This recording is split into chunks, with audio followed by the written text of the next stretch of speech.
विसर्जन में लोग गाना बजा रहे हैं। हाँ। बुलेट पे जीजा, और भोजपुरी गाने अश्लीलता बजाते हुए नाचते जा रहे हैं। इस पे कानूनी कार्रवाई क्या हो सकती है? देखिए, कानूनी कार्रवाई तो ये होती है जो पब्लिक एब्यूजिंग का जो एक्ट है, जिसपे बताया जाता है कि भीड़ में, शोर में आप अश्लील गाने बजा रहे हैं या इस तरह के कर रहे हैं, ये अनदर थिंग है। ये तो कानून की बात हो गई। मैं आपको ये कहना चाह रहा हूँ कि मैंने भी देखा है एक दो जगह कोर्ट आते जाते या शाम को सब्जी लेने से जब निकलते हैं हम लोग, तो देखते हैं कि लक्ष्मी विसर्जन हो रहा है, दुर्गा जी का विसर्जन हो रहा है और लोग गाना बजा रहे हैं बुलेट पे जीजा, और भी अश्लील गाने हैं जो भोजपुरी जगत के हैं या बॉलीवुड के हैं। तो हम और आप इस साजिश को नहीं समझ पा रहे हैं कि ऐसे समय पे, जबकि हमारा सनातन धर्म और हमारे हिंदू धर्म से रिलेटेड देवी देवताओं के पूजा पाठ का समय है, उस समय हम कोई श्लोक सूक्त न बजा करके, कोई वेद वाक्य न बजा करके, न चला करके, और इस तरह का गायन और इस तरह की शोबाजी हो रही है जिससे हम अपने ही धर्म का, अपने ही लोगों का, अपने ही धर्म का जो है उपहास करा रहे हैं। और किसके सामने कर रहे हैं? अपने ही लोगों के सामने कर रहे हैं। इससे भी बड़ी विडंबना तब कही जाएगी जब अपने ही लोग इस चीज़ को सुन करके और दांत निकाल के हंसते तो हैं, लेकिन किसी के अंदर ये क्षमता नहीं है, किसी के अंदर ये कुव्वत नहीं है कि उस चीज़ का विरोध किया जा सके। लेकिन आपस में बैठ कर के चार लोग कहेंगे कि आज मैं जा रहा था तो मैंने देखा कि इस तरह का गाना बज रहा है।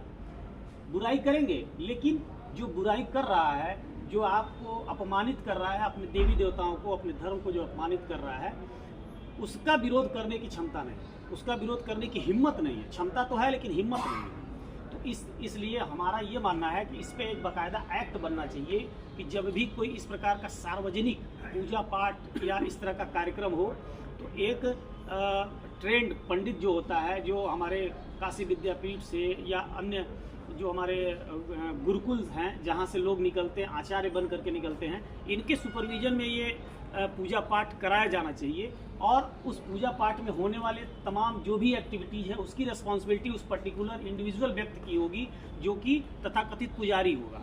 जो पुजारी होगा, जिसको ये सर्वे सर्वा जिम्मा दिया जाएगा कि आप इस पूजा पाठ के कार्यक्रम को या इस अनुष्ठान को आप सफलतापूर्वक निस्तारित करवाइए।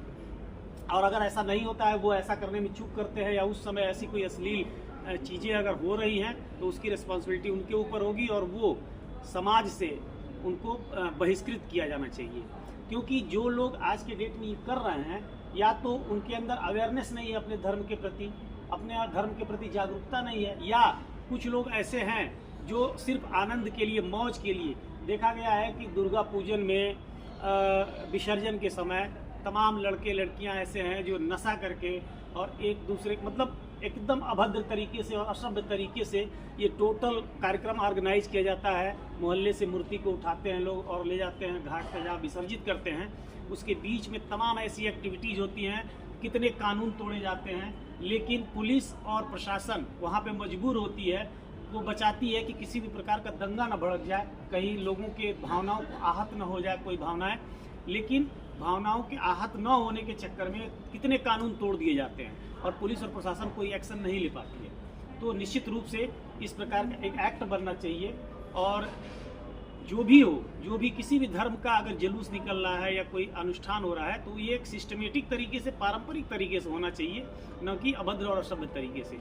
मैं यही कहना चाहूँगा और इस पे कानून बनना चाहिए। कोई गलती अपराध बन जाता है जब उसे बार बार दोहराया जाता है। तो दोस्तों, आपने देखा कि किस प्रकार हमारे देवी देवताओं, हमारे धर्म का उपहास हो रहा है, चाहे जानबूझकर या अनजाने में। तो आगे छठ पर्व है। छठ पर्व की सभी को शुभकामनाएं। भगवान सूर्य देव और माता छठ आप सभी के जीवन में प्रकाश और उन्नति प्रदान करें। लेकिन दोस्तों, अपने धर्म और अपनी संस्कृति का संरक्षण का दायित्व हम सभी का है, प्रत्येक व्यक्ति का है। इसलिए छठ में हम कोई ऐसा कृत्य न करें जिससे हमारे धर्म, हमारे देवी देवताओं का उपहास हो, और इसके प्रति सतर्क रहना हम सभी की जिम्मेदारी है। और जो लोग नहीं जान रहे हैं, अनजाने में कर रहे हैं, उन्हें भी इस चीज़ का एहसास दिलाना पड़ेगा, उन्हें भी उनके दायित्व से परिचय कराना पड़ेगा कि आपका दायित्व है कि आप अपने धर्म और संस्कृति को सुरक्षित रखें, संरक्षित रखें। किसी भी प्रकार का इस तरह का कृत्य न करें जिससे हमारे धर्म और हमारी संस्कृति का उपहास हो। इन्हीं शब्दों के साथ अपनी वाणी को देता हूँ विराम। जय श्री राम।